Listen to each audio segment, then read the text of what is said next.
Hey everybody, it's Janice with Creating to Chaos. I'm going to start this project off with this board that I got at Dollar Tree.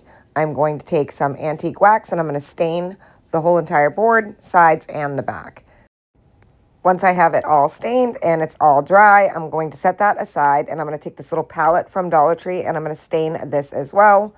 I did the front and the sides, and then I also did the insides, the top and the bottom. I didn't really bother doing the back because you're not going to see the back. So I ended up taking a paintbrush and going in and getting the inside of the palette as well as the little edges here on the palette. Once that was all stained, I can set that aside and let that dry. Pull back out my other board now that it's fully dry, and I'm going to take my drill and drill a hole in both sides of the top so that I can add a hanger. Next, I'm going to take this stencil that I had, and I'm going to start stenciling pieces of it onto the board. So the first piece I'm going to do is at the bottom. I was going to tape this, but I really couldn't find a good way to tape it, so I'm just going to hold it while I stencil it.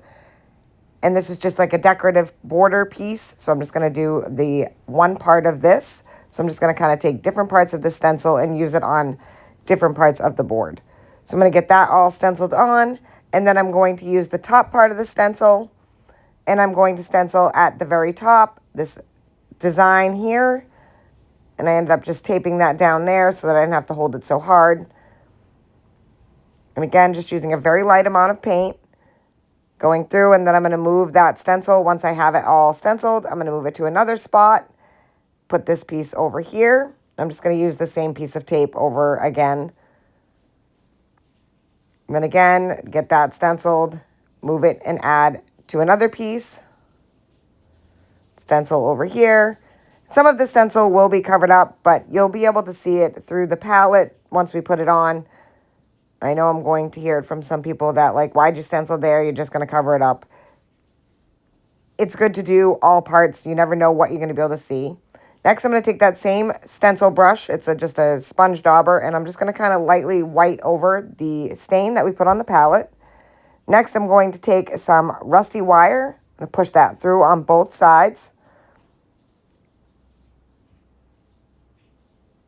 And then I'm just going to take my pliers and then I'm going to round off the wire and kind of curl it up to give it a decorative look. First, I'm just going to cut it down to size and then spin it around my pliers and then push it down. Kind of gives a decorative look to the wire itself.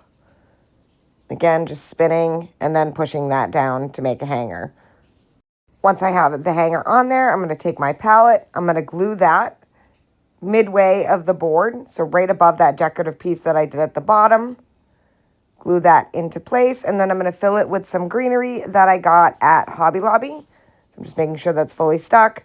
Then I just took some picks off of a greenery bush from Hobby Lobby, and I'm just going to fill up that palette. Kind of pulling it apart, fluffing it as needed. And you can fill this with whatever you want. I just love this greenery, and I thought it went really well with the white and the stain. And that is it. This project is finished. I think this turned out so super cute, and it was really, really easy. Thank you guys for watching. I hope you enjoyed this video. I hope it inspires you to make one. And as always, don't forget to spread the chaos.